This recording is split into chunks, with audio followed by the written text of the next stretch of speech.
Nakakatuwa nga pala ito, nabili naming farm. May souvenir pa from the owner.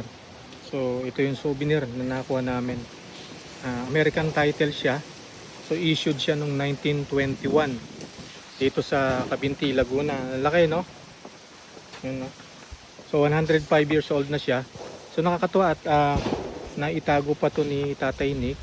Although medyo dilapidated na nga lang kasi natupi. Bagay, napakalaki kasi nito para itago. Then comparing sa title natin ngayon, yan, so laki ng difference, no? Ito kasi yung American title nung na-establish na yung ating land registration dito, na-convert to sa tax deed. So hindi na to ino-honor ngayon. Tax deed na ang kanyang category. Kaya mangyayari is in-apply na namin siya ng for title. So magiging OCT siya, meaning Original Certificate of Title.